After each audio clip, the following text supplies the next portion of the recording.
We're following breaking news from Germany this morning. Police say thieves have gotten away with a bank heist that appears to be worth millions, and it's setting off an angry reaction from people who had their savings in the vault.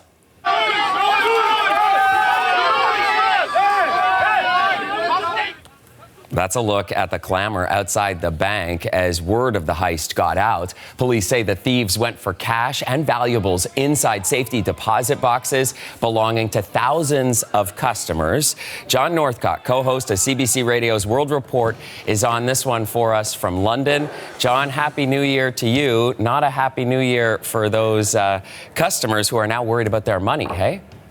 Yeah, all the best of the season to you as well, Chris. Absolutely. This is a windfall at the end of the year for some thieves that clearly planned this for quite some time. On the other hand, for the depositors, and many of them small depositors, more on that in a moment, because it really has hit people hard, not just at this time of year, but because of the type of bank it was and the kind of depositors they were. But let's look at the kind of damage that was done to the wall. Had a few days because the bank was closed over the weekend because of the holiday. Worked away over the weekend. An alarm did not go off until early Monday morning, in fact. It was actually a fire alarm that went off. And for police investigating this huge hole in the wall, German police generally are saying this, not only the type of robbery, but the amount stolen is unprecedented. Let's listen.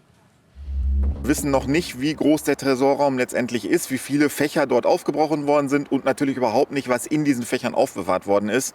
All das ist Gegenstand der Ermittlungen, die sicherlich lange dauern werden. Hier bitte ich um Verständnis. Now, how much was taken? When we look at the amount and we look at the fact that it was safe deposit boxes, and the bank isn't saying much, but they are saying that about 95% of the safe deposit boxes were actually breached in this robbery, which, as they say, means it's a pretty good likelihood that any one of those people showing up outside the bank with their concerns about what has happened to their money, perhaps jewelry, perhaps gold, it's a pretty good chance that is gone. Very hard to estimate the amount of money taken, at least in these initial stages, because when people put jewelry and gold and even cash in their safe deposit box, they aren't necessarily telling everyone exactly how much of that is. So the estimates, at least initially, put it somewhere between 10 million euros and 90 million euros, which is approaching some $150 million Canadian. The other thing that's worth pointing out in this is that this is kind of in the German Rust Belt. This is a mid-sized town of about 260,000, and the banks, this particular type of bank that is used, is seen as the everyday person's bank. This isn't people who have stocks and bonds. These are people who save slowly and diligently and put it in the bank. So a hardscrabble part of Germany hit hard by this at this time of year, and many of these people could be out. Many of them are already saying it's their life savings, their retirement, simply gone in this heist. Wow, John, what a wild story. And it certainly explains those pictures that we saw of those people who are so angry outside of the bank. And of course, you also have to put it into context. And this has kind of been the year of the heist in Europe.